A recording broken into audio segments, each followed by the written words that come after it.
Tous, bonjour et bienvenue. Donc aujourd'hui on va continuer avec un jour une croyance. On va faire le tour de 5 nouvelles croyances. Vous pourrez la retrouver en live, en replay pardon, sur ma page YouTube. Donc mon nom, mon prénom, comme d'habitude. Donc s'il y a des bugs, je compte sur vous pour me le dire. Et si vous m'entendez, si vous ne m'entendez pas. Alors, aujourd'hui, donc déjà, je vais me présenter rapidement. Donc, mon parcours, moi, je suis Claire Mascar, je suis sophrologue et coach. J'ai fait un master de psycho et ensuite, je me suis tournée vers la sophrologie. Donc, la sophrologie, elle m'a permis d'avoir une approche du corps, de comprendre comment fonctionnait le corps et comment il venait nous parler de qui on est vraiment. Le corps ne trompe pas souvent. Donc voilà, après j'ai fait du coaching, là je suis en formation toute l'année, il y en a beaucoup qui le savent maintenant, mais sur le tarot en développement personnel.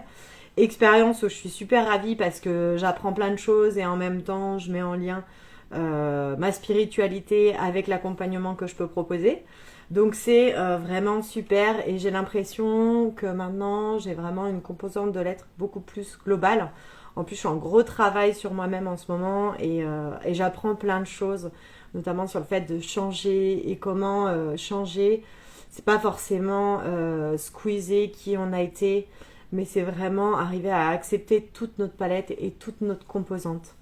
Ma raison d'être, moi, c'est vraiment d'aider les personnes à s'éveiller à qui elles sont, s'éveiller à ce qui émane d'elles et non pas ce que l'environnement veut de nous ou ce qu'on pense devoir faire parce qu'on a des blocages et des blessures et qui s'expriment tout le temps.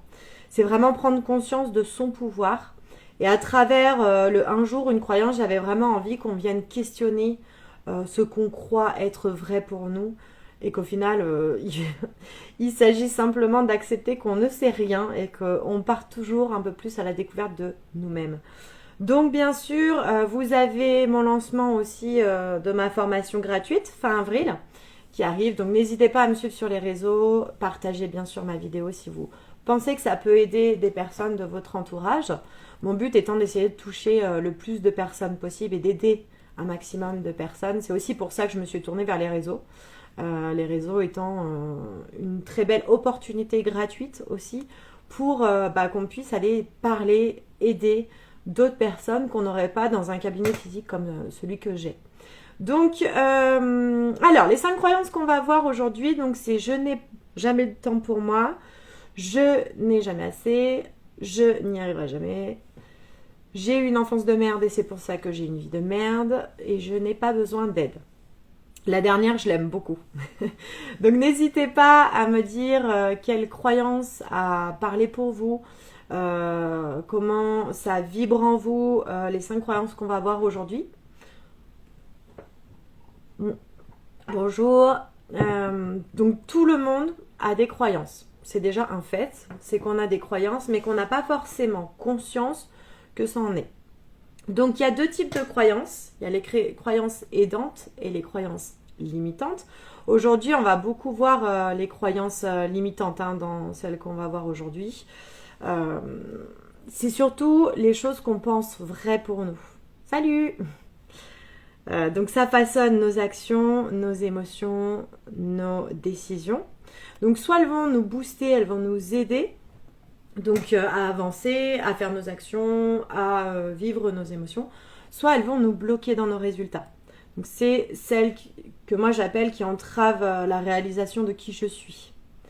Donc l'intérêt c'est d'en prendre conscience. Pourquoi ? Parce que à partir du moment où on reprend la possession de ce qu'on pense, puis ce qu'on ressent, puis ce qu'on va mettre en place en fonction de ce qu'on pense, on va pouvoir vraiment transformer notre vie. On va apprendre à communiquer avec nous, avec notre être, pour pouvoir lui proposer une alternative, une autre solution à laquelle notre cerveau croit comme seule solution. Donc c'est vraiment être en lien avec ce qu'on souhaite vraiment. Et les croyances notamment limitantes, elles viennent vraiment nous bloquer là-dedans. Donc elles viennent d'où ? Elles viennent de notre histoire, de notre éducation, de nos parents, de la société, mais aussi de toutes nos expériences de vie. En fait, un enfant, il a très peu de croyances limitantes. Et puis progressivement, au cours de son apprentissage, en fonction de ce qu'on va lui dire, de ce qu'il va vivre, ça va se transformer. Donc pourquoi notre mental, il a choisi de fonctionner comme ça? Donc en fait, le mental, il est là pour nous empêcher de mourir. En fait, c'est simple pour lui, il veut faire en sorte qu'on vive. Donc c'est sympa, mais pour nous, ça peut être bloquant. Comment il fait ça? Le cerveau, il faut imaginer que vous avez une énorme bibliothèque avec des tiroirs.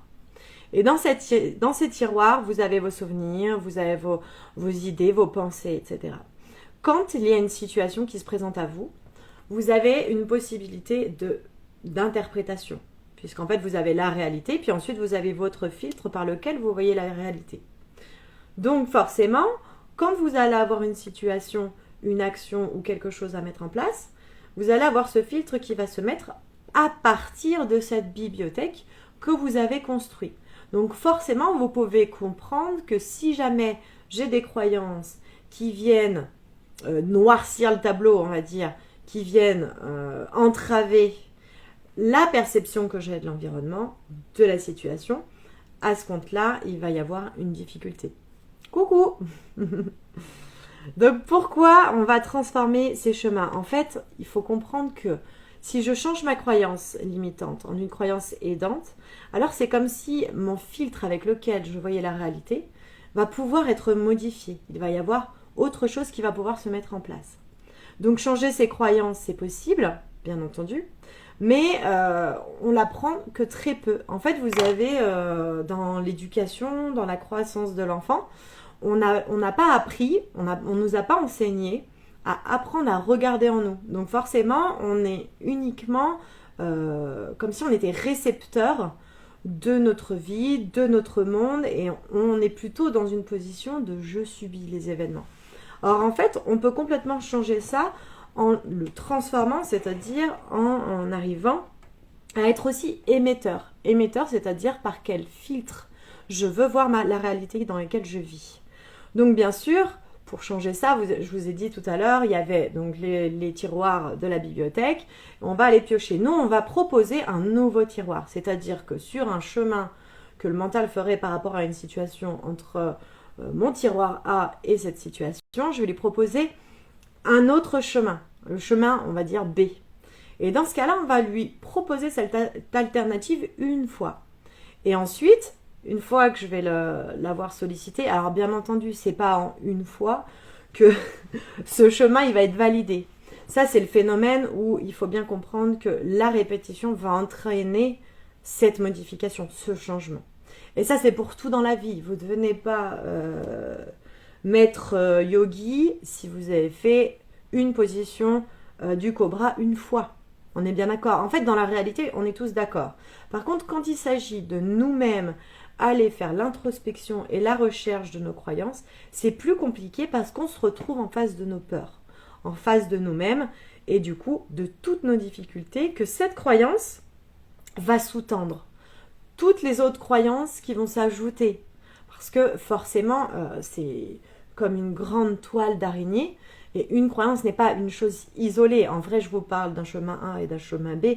Mais on pourrait dire qu'il y a complètement toutes les lettres de l'alphabet réunies dans une croyance. Mais chaque chose en son temps. On ne peut pas s'occuper de toutes ces croyances d'un coup. C'est pas possible.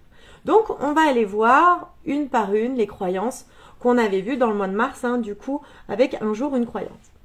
Donc, la première, c'est je n'ai jamais de temps pour moi. Donc, déjà, la première chose, c'est définir c'est quoi prendre du temps pour moi. Pour toi, c'est quoi prendre du temps? Parce que chaque personne va avoir sa définition. Elle va être différente d'une personne à l'autre.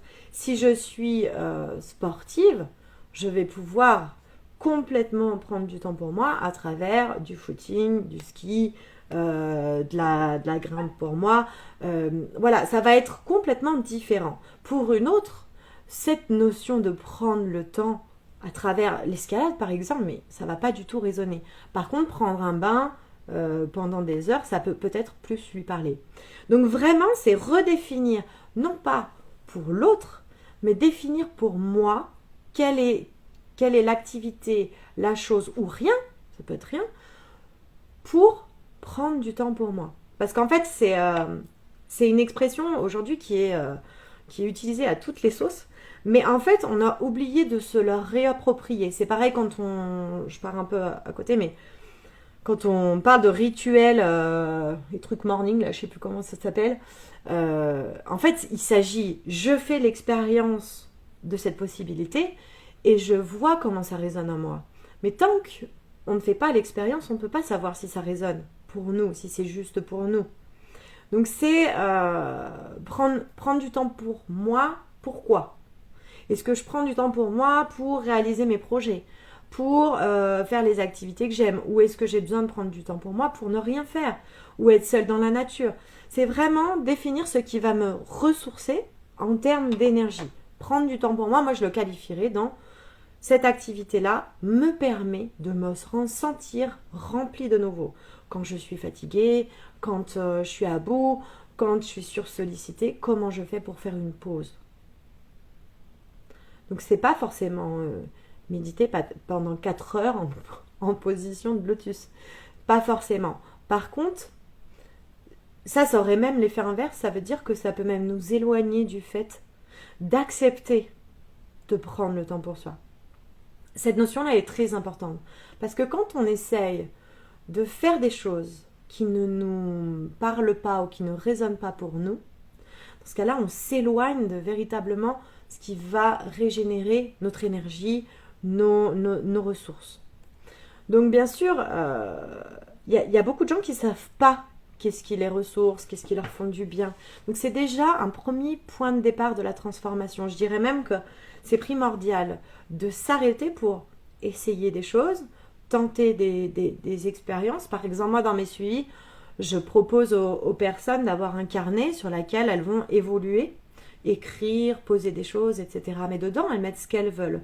Mais pour ça, il faut déjà s'approcher de cette opportunité, de cette alternative, pour voir si cela me parle, si cela vient contacter quelque chose en moi qui a besoin de ça. Donc bien sûr, la priorité, vous l'avez compris, c'est vous. C'est vous dans votre réalité, comment je désire prendre le temps pour moi, pour me ressourcer, etc. Car en fait, le changement, c'est on ne peut changer que soi-même. On ne peut pas changer les autres, on ne peut pas changer ce qui nous arrive. Par contre, ce que je vais en faire, ça, je peux avoir une prise dessus. Donc quand je ne prends pas le temps pour moi, c'est aussi se questionner pourquoi je ne le prends pas. Pourquoi je n'ai pas envie de prendre ce temps. Donc bien sûr, faut comprendre que personne nous donnera une place, donc ce temps par exemple ici dans cette croyance, mais c'est à nous de délimiter ça, c'est-à-dire de poser les choses en disant là je sens que j'ai besoin de venir me ressourcer, venir me remplir, donc du coup je décide de prendre cette place dans mon agenda, mais aussi dans ma tête, dans mon corps, dans mon être, dans tout ce qu'il est. Donc bien sûr, il faut aller découvrir ce qui nous remplit.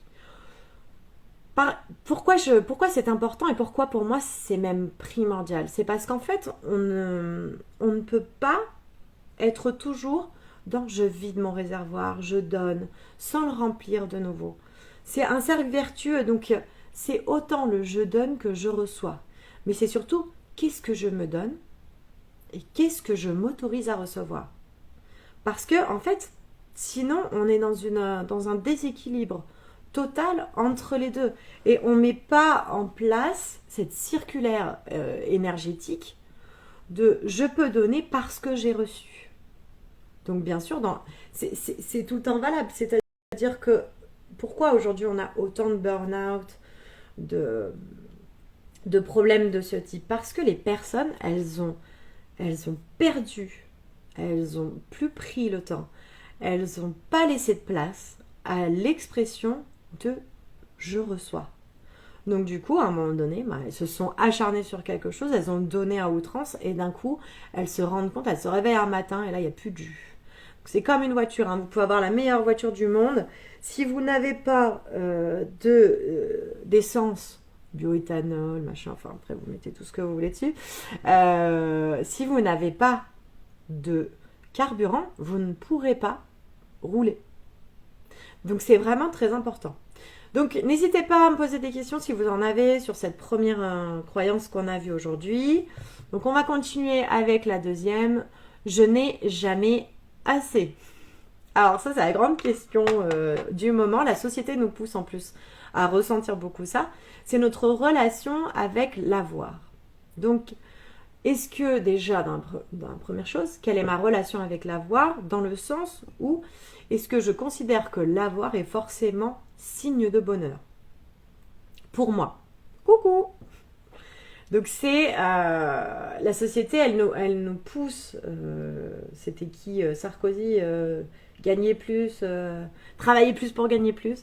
Donc c'est la société qui nous pousse à toujours avoir besoin de quelque chose de plus, vouloir plus, travailler plus, créer en nous, en fait, une insatisfaction constante pour vouloir aller encore plus loin, pour avoir toujours plus et finalement ne jamais être dans l'abondance maintenant. Or, en fait, il faut remettre le curseur au bon endroit. Je dirais, c'est vraiment se souvenir qu'on a déjà tout en nous. Mais on l'a juste oublié. Ça serait un peu l'idée, j'avais fait un article sur la gratitude, c'est-à-dire se reconnecter déjà avec ce qu'on a déjà. Si je prends un exemple tout simple, je me lève le matin et nous, dans notre confort, on va avoir notre petit-déj, notre café à dispo, on va pouvoir prendre notre douche, on va avoir de l'eau chaude à disposition. On va pouvoir se faire du bien au niveau du corps. Ensuite, on va pouvoir s'habiller comme on le veut, avec la mode qu'on le souhaite.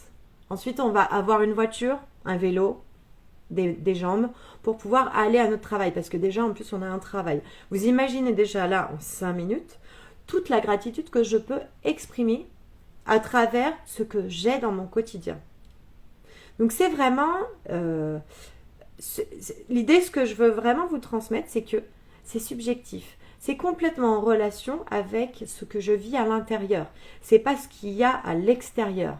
C'est comment je perçois ce qui est là. Donc c'est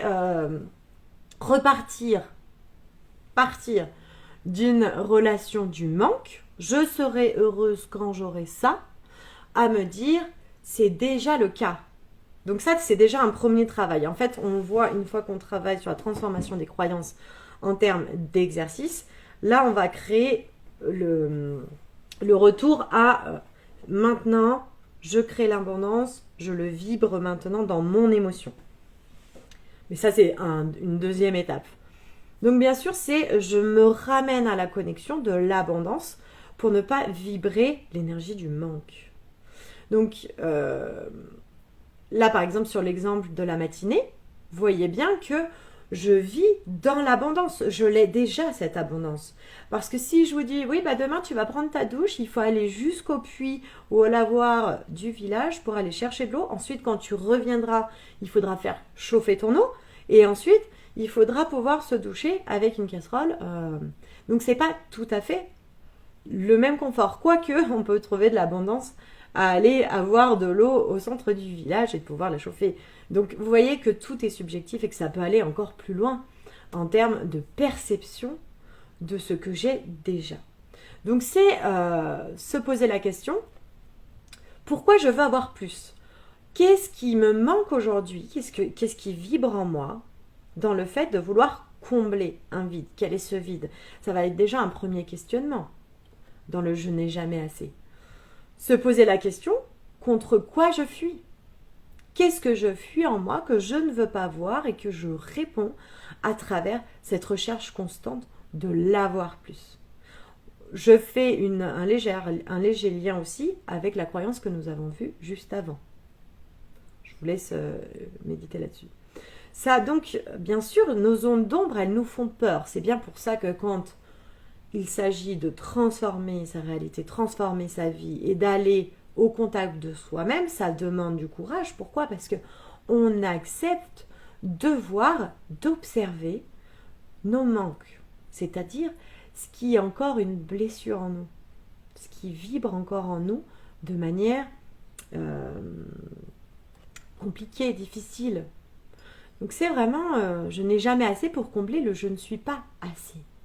Mais en quoi, quel est le lien entre je veux avoir plus et je ne suis pas assez? Pourquoi j'ai besoin de ça?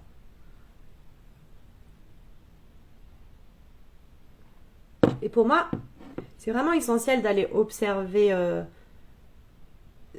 son être dans sa souffrance, c'est-à-dire dans ce qui ne veut pas s'exprimer par peur pour nous. Notre mental, il vient nous cacher ça parce que il se dit ça serait trop dur pour elle de le voir. Imagine la souffrance après, donc je préfère faire des tonnes et des tonnes de coton pour la préserver. Or, en fait, on ne se rend pas compte que c'est ça qui ensuite dirige notre vie, nos actions, nos émotions et tout ce qu'on va mettre en place. Donc dites-moi comment ça résonne en vous, si ça vous parle, si vous avez des questions au travers des croyances qu'on voit à chaque fois. Je suis là pour y répondre et c'est aussi une interaction. L'idée, c'est de pas vous faire un cours magistral comme en fac. Donc, prochaine croyance, je n'y arriverai jamais. Donc, en premier, c'est se poser la question, hello, de son héritage familial. Donc, qu'est-ce que on m'a dit lorsque j'étais enfant? Est-ce que je l'ai déjà entendu? Comment mon estime de moi, elle s'est construite à travers ce que m'ont transmis mon père, ma mère? Donc, par exemple, il y a beaucoup de gens que j'ai en consultation qui vont me dire oui, moi, on m'a beaucoup dit que j'étais nulle, que je n'y arriverais jamais.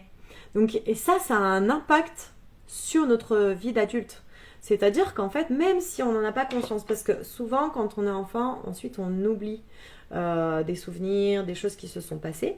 Et c'est en y travaillant qu'en fait, on voit les souvenirs émerger de nouveau, venir comme nous répondre à quelque chose. C'est-à-dire, là, tu as mis le doigt là-dessus et je pense que tu es capable d'accéder à ce souvenir, à cette chose, etc. Donc, bien sûr, cet impact dans la vie adulte, hello, c'est vraiment, on va avoir deux choix par rapport à ça. Parce que dans la vie, on a toujours notre libre arbitre. On a le choix, donc, soit de rester dans cette position de cet enfant, quelque part qui a le subi, je suis nul, je n'y arriverai jamais. Ou on peut décider de s'offrir la possibilité d'être vraiment qui on est, en dehors de cette construction mentale qu'on nous a proposée et qu'on a intégrée, puisqu'en fait, on nous le propose. C'est-à-dire que vos parents, s'ils ont été méchants, mauvais avec vous, c'est comme ça et de toute façon, vous avez vécu cette expérience. D'accord? Tout à l'heure, je vous disais, on n'est pas responsable de ce qui nous arrive, mais on est responsable de ce qu'on en fait. C'est exactement dans cette idée-là, c'est-à-dire, ok, bon, mes parents m'avaient dit tu n'y arriveras jamais et je suis persuadée aujourd'hui de ne jamais y arriver. Ok, mais maintenant, comment je veux vibrer autre chose que ce qu'on m'a toujours dit de moi et ce que je me suis toujours dit de moi. Et ça s'apprend. Donc, on a l'habitude de voir toujours les choses dans la finalité déjà, mais en plus, ça nous rassure. Ça rassure notre mental. En fait, quand on va être en lien avec une croyance limitante de ce type, quand on va vouloir lancer un nouveau projet, une nouvelle chose, on va trouver des excuses pour procrastiner, pour pas lancer. Pourquoi? Parce qu'en fait, notre mental, lui, il trouve que c'est trop dangereux, donc il va dire non, reviens dans ta zone de confort. Reviens. Parce que sinon, c'est trop dangereux pour toi. Ça peut t'amener trop d'inconnus, trop de facteurs inconnus que je ne peux contrôler. Et dans ce cas-là, peut-être m'exposer. M'exposer à mes difficultés, m'exposer à ce que je ne sais pas encore faire. Et du coup, cette zone de confort, c'est là où on va évoluer dans tout là où on est à l'aise, ce qu'on sait faire, ce qu'on sait être, etc. Donc on évolue dans cette zone de confort et dès qu'on arrive à notre limite et qu'on a cette proposition de sortie de zone, quelque chose que je connais moins, quelque chose dans lequel je vais pas être, je vais pas sembler être efficace, etc. Donc dans ce cas-là, hop, on arrive à ce moment-là à une jonction du mental qui nous dit ouais, non mais attends, est-ce que tu es sûr que tu veux vraiment faire ça? Compliqué. Donc vraiment, sortir de cette zone de confort, ça va nous amener à augmenter notre limite. Parce qu'en fait, nos zones de confort, elles commencent comme ça, et puis progressivement, en fait, elle va s'agrandir. Parce que ce que j'apprends aujourd'hui, demain, je le saurai faire. Donc, ma limite va progressivement augmenter, évoluer. Donc, on va pouvoir de plus en plus avoir un cadre élevé, et on va de plus en plus avoir de la facilité à sortir de notre zone de confort pour se lancer, puisqu'on aura fait l'expérience, validé l'expérience, donc prouvé quelque part à notre mental que c'est possible, et donc il sera plus enclin à accepter la chose, la situation, l'événement qu'on doit faire. Donc pour agrandir cette zone de confort, cette limite, il va falloir créer des étapes pour gagner en petites victoires. C'est comme ça que j'appelle ça. C'est vraiment apporter l'épreuve que je peux le faire. Mais en fait, dans chaque situation où vous avez votre mental qui vous joue des tours, vous avez déjà des preuves en fait par votre passé que vous avez déjà réussi. Par exemple, si je prends la croyance « je n'y arriverai jamais », pour telle ou telle raison, on s'en fout. L'idée, c'est de prouver à votre mental que vous pouvez y arriver. Donc par exemple, je vais me dire, si regarde, tu as eu ton permis pour la première fois et ça s'est très bien passé. Ou voilà, tu as réussi hier un examen que tu n'avais jamais fait. Tu as réussi à apprendre une leçon en entier, une formation, etc. Donc en fait, ça va être de se reconnecter avec nos petites victoires. Moi, chez moi, je note chaque petite victoire que je considère comme une victoire, pas que l'environnement considère comme une victoire, je répète, bien que je considère comme une victoire. Donc, et ensuite, je vais les utiliser comme preuve lorsque j'ai des difficultés. Non, tu vois là, Claire, tac, tu as fait ça, tu as fait ça, tu as fait ça, tu es complètement dans la possibilité de pouvoir réaliser cette action, même si tu ne sais pas encore le faire. Ça me rappelle aussi la croyance « je n'ai pas le droit à l'erreur » qu'on avait vue dans une autre vidéo, qui est aussi de cet ordre-là. Donc bien sûr, tout ce travail-là, ça va nous permettre de redevenir souverains de nous. Et ça, c'est hyper important, et c'est très important pour moi de le communiquer à mes clients, c'est comprendre que se réapproprier son processus de transformation, ses capacités, en allant explorer, observer ces zones d'ombre, ça va nous permettre de s'asseoir en tant qu'acteur de notre vie. Donc bien sûr, dites-moi comment ça résonne en vous. Je réponds aux questions s'il y en a. Je vais boire un coup d'eau aussi.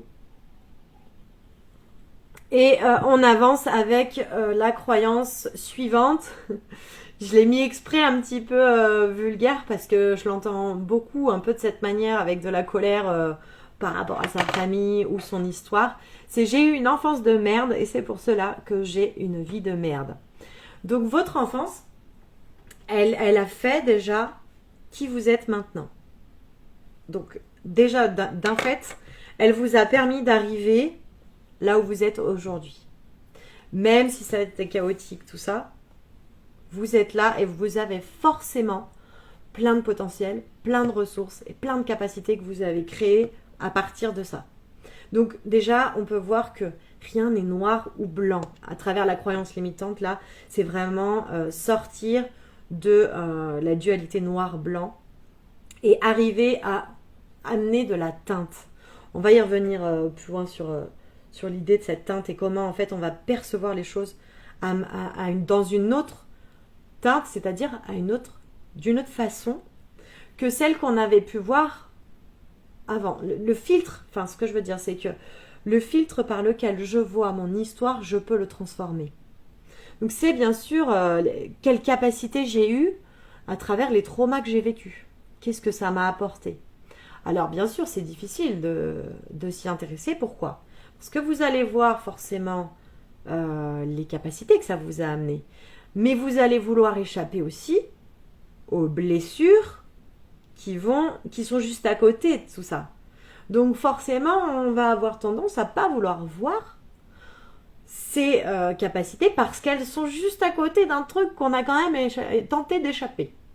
Donc c'est tout ça, en fait, c'est cet ensemble-là, autant votre blessure que votre capacité, qui vous a permis de vous développer et d'arriver ici. Donc c'est vraiment, quand je parle de réunir les composantes de l'être, c'est autant dans mes blessures que dans mes ressources, dans mes capacités. Il ne s'agit pas de voir la vie en béni oui, tout est beau, tout est beau, tout est joyeux, machin. C'est pas vrai. Enfin, je veux dire, on est des humains, on a des zones d'ombre, c'est ok. On a des zones plus compliquées, c'est ok. Mais par contre, quelle relation j'entretiens avec ça? Quelle relation je nourris lorsque je vois mon être en souffrance? Et qu'est-ce que je lui apporte comme attention? Donc bien sûr, dans cette histoire-là, c'est presque embrasser son histoire avec toute cette compassion et cette tendresse pour nous, autant à travers nos capacités, mais aussi à travers nos traumas et nos blessures. Et ça, c'est vraiment quelque chose que je suis en train de découvrir à travers mon développement personnel que j'ai à côté, et qui presque réconcilie les choses dans cette notion de dualité qui n'en est plus une du coup, puisqu'on réharmonise l'ensemble de son être et on se voit dans tout ce qu'on est. Donc bien sûr, c'est déjà faire un travail d'acceptation. C'est-à-dire, ok, c'est ok. J'ai eu ça petite, ça fait partie de moi, mais je ne suis pas que ça. Je ne suis pas uniquement cet enfant. Je suis aussi cet adulte et qui peut amener énormément de choses à cet enfant qui est en moi. Donc c'est tout le travail de renaissance, c'est-à-dire quelle est la personne aujourd'hui qui veut vivre dans l'amour, qu'est-ce que je veux vivre dans cet amour, comment je veux nourrir l'amour de moi, mais aussi l'amour des autres, du coup par extension. Mais d'abord, quelle relation je veux entretenir avec mon être. Donc c'est une relation qui va changer avec nous-mêmes. Donc c'est presque, j'aime pas trop parler de l'enfant intérieur parce que souvent c'est un peu mis à toutes les sauces, mais c'est comment je viens apporter mon amour à cet enfant qui a été blessé, attaqué, humilié, et c'est à ce moment-là que vous reprenez la responsabilité sur vous. C'est-à-dire, ok, maintenant j'ai d'autres ressources. Je peux venir comme ça autour de mon être dans tout ce qu'il est, je répète encore une fois, mais c'est très important, comment je peux venir le prendre dans mes bras, le rassurer et lui dire maintenant on avance ensemble. Pour, s'il y a vraiment des gros blocages, je vous invite vraiment à faire des constellations familiales, parce que moi j'en ai faites, et je trouve que c'est un outil particulièrement intéressant quand on a besoin d'avoir une validation énergétique, spirituelle, mais aussi personnelle, pour être reconnu dans ce qu'on a vécu. Et ensuite, on coupe les liens. Donc on travaille à couper les liens toxiques avec les éléments de notre histoire, de notre famille, on sait qu'ils nous font du mal. Et ça, c'est notre responsabilité de le faire. C'est à nous de prendre cette responsabilité, de travailler avec nous-mêmes pour s'affranchir de tout ça. Pourquoi tout à l'heure je vous ai dit on a le libre arbitre? On a le choix entre deux choses. On a le choix de s'accrocher à cette version de nous qui est la victime dans l'histoire, qui a subi, qui a souffert, qui a vécu des horreurs, etc. On a ce choix-là. Et c'est ok. On peut très bien le faire. Ou on peut se reconnecter à cet être que moi j'appelle divin, qui est en nous, et qui lui vient dire ce que l'on est dans tout ce qu'on est, c'est-à-dire s'affranchir de l'image qu'on a voulu nous donner, qu'on a accepté d'avoir pendant un moment, et qu'aujourd'hui, il est temps de renaître dans cette grande version de qui je suis. Donc c'est vraiment ça, c'est se libérer pour accéder à autre chose de nous-mêmes, et ne plus rester dans des schémas répétitifs, transgénérationnels, de conditionnement, que tout le monde connaît, tout le monde a, et que tout le monde, enfin pas tout le monde, mais que beaucoup de personnes essayent d'observer. Donc, il va s'agir de voir ses parents comme des hommes et des femmes, avec leurs faiblesses, avec leurs forces, de comprendre que cette femme et cet homme qui vous ont fait, et dans laquelle vous avez choisi de venir pour expérimenter certaines expériences, ils ont fait comme ils ont pu. Ils ont fait avec leurs forces, avec leurs faiblesses, avec leurs blessures. Ils ont tenté de vous amener à l'âge adulte. Donc après, qu'est-ce qu'ils ont fait avec leurs erreurs? Ils ont fait des erreurs. Ils n'en ont peut-être pas fait, mais ils en ont fait. Donc, du coup, à partir de là, comment moi je vais pouvoir me reconstruire au travers de ce que je veux vraiment m'apporter pour moi et qu'est-ce que je veux couper comme lien toxique.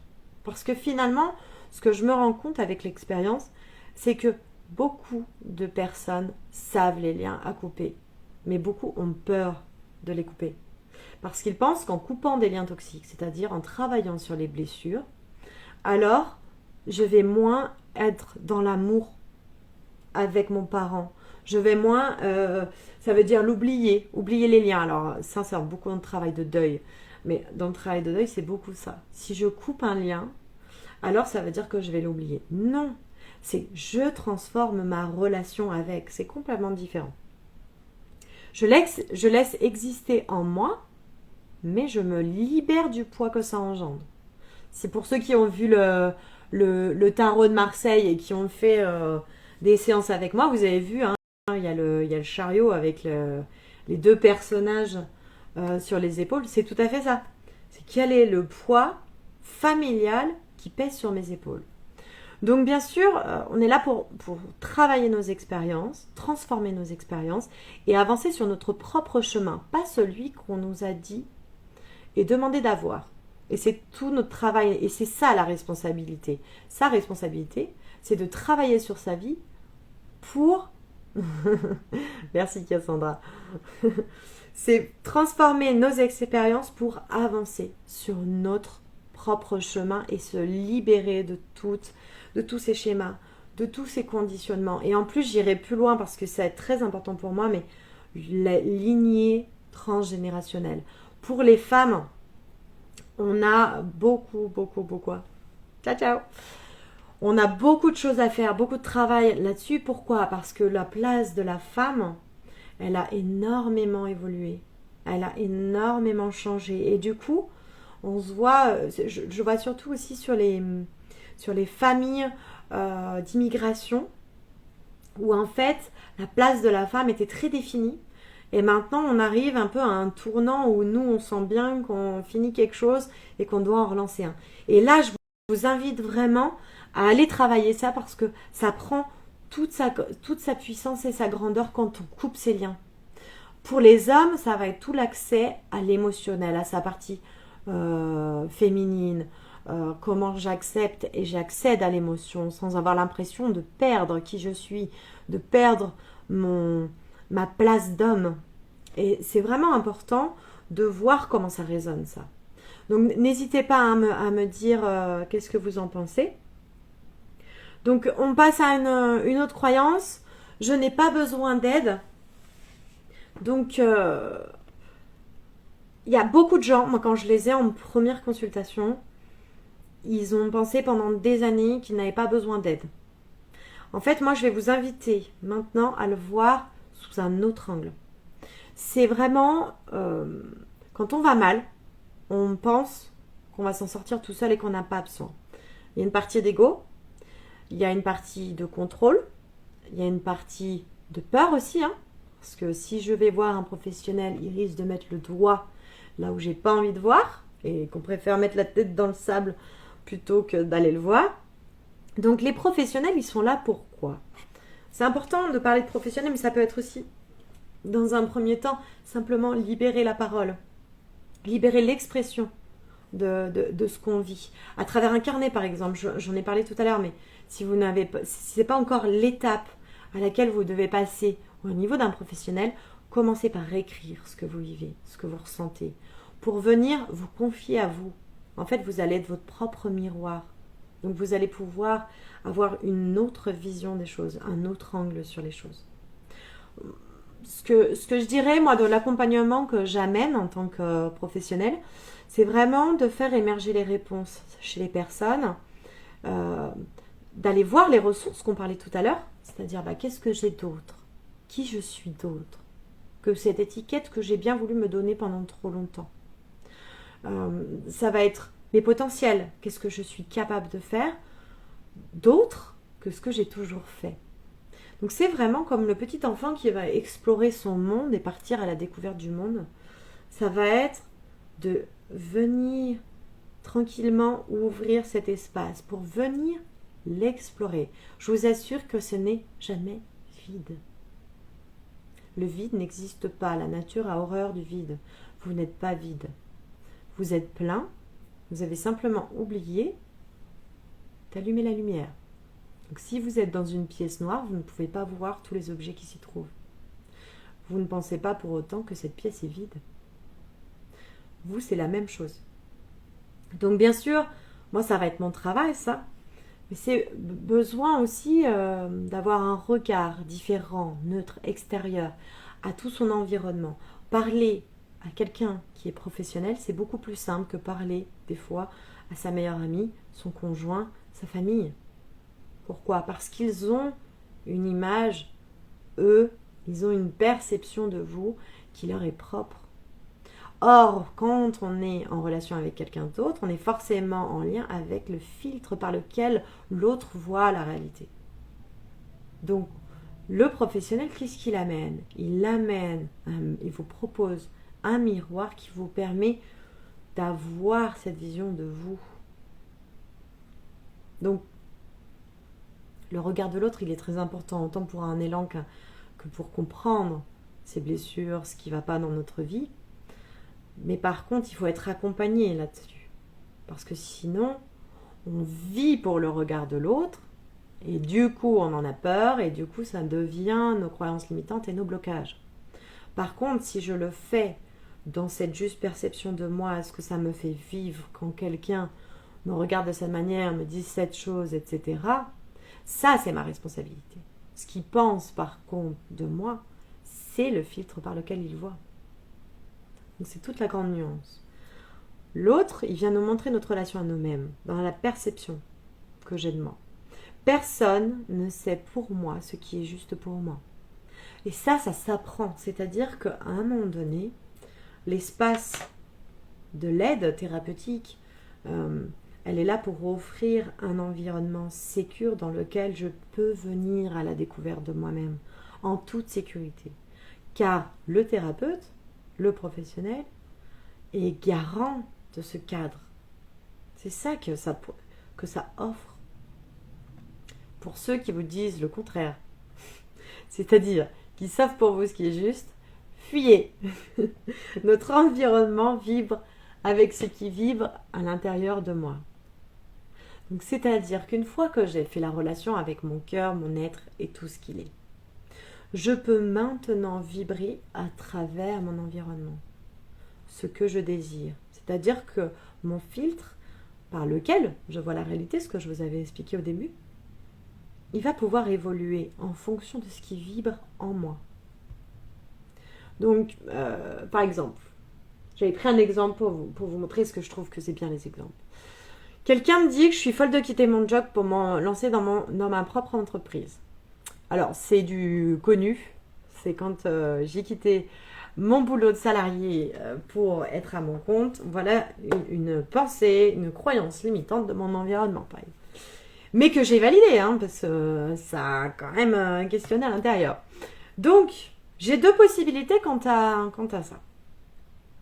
Deux choix. Je peux valider ce jugement, c'est-à-dire, ah ouais, t'as peut-être raison, je devrais peut-être pas quitter mon job, effectivement, c'est sécurisant. Ouais, allez, je continue même si j'en peux plus. Ou, je peux le laisser dire, sans y prêter attention, à condition que cela ne résonne pas en moi.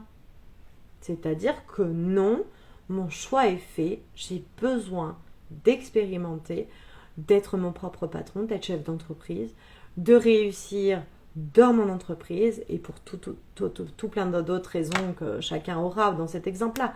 Mais c'est pour vous montrer les deux possibilités qu'en fait cette réflexion de l'environnement nous offre. Donc la première, c'est un jugement. La personne a jugé notre choix, ce qu'on avait envie de faire. Donc, valide ou invalide notre croyance. Parce que, bah voilà, la personne, elle nous dit « Ah non, mais tu vas quand même pas quitter ton job !» Parce que tu vas te lancer dans une création d'entreprise, mais tu te rends compte, les entrepreneurs, ils sont tous fauchés, ils sont tous super déprimés. C'est horrible. Donc là, hop, t'as peur, t'as honte, t'es triste, tu te sens coupable même d'y avoir pensé. Et t'as un flot d'émotions intenses qui arrive alors que tu l'avais pas avant. Parce que l'autre, il est venu te dire ça, c'est un enchaînement. Et dans un deuxième cas, bah écoute, j'entends bien que toi ça te ferait peur, mais moi je me sens complètement alignée avec mon projet, c'est quelque chose que je prépare depuis 1 an, c'est le bon moment pour moi, et merci de ton avis. Donc cette croyance, elle m'amène à considérer ma relation avec la croyance. Donc c'est super intéressant en fait, parce que on voit alors que le regard de l'autre, il vient nous en apprendre encore plus sur nous, nos problématiques, ce qu'on doit travailler. Et ça, tout doucement, on va tisser une bien meilleure relation avec nous-mêmes dans ce qu'on nous fait vivre de dehors. Parce qu'en fait, on ne le prend pas plein fouet. Ou si on le prend, on fait « Ah, ça fait écho ». Plus je travaille mes croyances limitantes, et moins j'ai cette attaque de l'extérieur sur moi. Parce que je suis de plus en plus alignée à mon être divin que je suis, bien entendu. Donc cette croyance, elle m'amène à considérer ce jugement comme une information. Dire, tiens, j'observe ce qu'il se passe lorsqu'on me dit ça. Qu'est-ce que ça me fait vivre? Qu'est-ce que je ressens à l'intérieur de moi? Et à partir de là, je peux travailler sur ma croyance pour la transformer si besoin est. Donc le seul repère qui est pour moi très important, c'est l'observation. Donc moi en consultation, c'est amener la personne à s'observer, à observer ce qui vibre et vit en elle. Donc le seul repère, c'est moi, c'est pas l'autre, c'est pas celui qui me dit bah non, tu peux pas quitter ton job. C'est toute la différence. Donc je sais pas si ça a été clair cet exemple, j'ai l'impression que oui. Mais en tout cas, c'est très important de comprendre que ça va être qu'une question de perception. J'observe qu'est-ce qui vibre en moi quand quelqu'un me dit ça. Tiens, qu'est-ce qui se passe à l'intérieur de moi? Donc, changer ses croyances. Eh ben oui, c'est possible. Bah oui, cette vie est un apprentissage. Elle vise à nous rapprocher de quoi? De notre être divin que l'on est, de qui on est vraiment. Donc c'est apprendre qu'on part toujours de soi. On part d'où on en est pour atteindre ce que l'on veut vraiment. Donc le travail des croyances, il est hyper puissant. Pourquoi? Car il est libérateur de notre potentiel énergétique que nous avons tous. Et ce potentiel énergétique, c'est je reprends la responsabilité sur ma vie, sur ce que j'en fais, sur ce que je veux vivre à chaque instant, tous les jours. Et c'est notre rapport à ça. Donc bien sûr, c'est revenir à soi, à son être, à ce qui est juste pour nous. C'est ne pas hésiter à demander de l'aide, parce que non, on ne peut pas tout faire tout seul. Ce n'est pas possible. On a besoin de gens pour nous montrer, nous ouvrir d'autres portes. Pourquoi? Parce que je vous ai dit qu'au-dessus de la limite de la zone de confort, il y avait l'inconnu. Or, s'il est inconnu pour nous, on ne le voit pas forcément. Si on n'a pas trouvé l'interrupteur, demander où est l'interrupteur peut être plus efficace que de tâter du mur pendant 3 quarts d'heure. Donc, je vous rappelle que le meilleur investissement que vous pouvez faire, c'est en vous-même. Hein. Je crois que le développement personnel et travailler sur soi devrait être le premier travail que chaque être humain doit faire pour lui. Donc bien sûr, il y aura prochain replay, je ne sais pas quand, parce que ça c'est pareil, je me laisse la liberté de pouvoir décider quand je vais le mettre en place. Mais il y aura un prochain replay avec les 5 autres croyances. Vous pouvez me retrouver sur ma page YouTube pour revoir les autres sessions des 5 croyances. On en a fait déjà 2 ou 3, je crois. Et avancer progressivement. De toute façon, vous avez un descriptif à côté de chaque vidéo pour voir quelle croyance est sur la vidéo. Ça vous évite de regarder 1 heure de vidéo pour au final avoir aucune croyance limitante qui sont dedans, qui sont travaillées dedans. Donc vous avez sur ma page YouTube Claire Mascar, hein, nom, prénom, facile. Les autres vidéos, si vous connaissez quelqu'un qui peut être aidé par ce qui a été dit aujourd'hui, n'hésitez pas à le partager autour de vous. C'est avec un grand plaisir que j'accepte votre aide dans l'expansion de l'aide que je peux amener au monde. Et bien sûr, inscrivez-vous à mon lancement de formation, donc le 26, 27 et 28 avril. Ça sera en Zoom, je pense. Et je vous attends nombreux. Il y aura un cadeau exceptionnel pendant ces 3 jours. Donc soyez nombreux. J'espère que je vous ai aidé. Vous trouverez toutes les informations sur ma bio pour vous inscrire à ma formation en ligne. Et je vous dis à très vite. Ciao, ciao!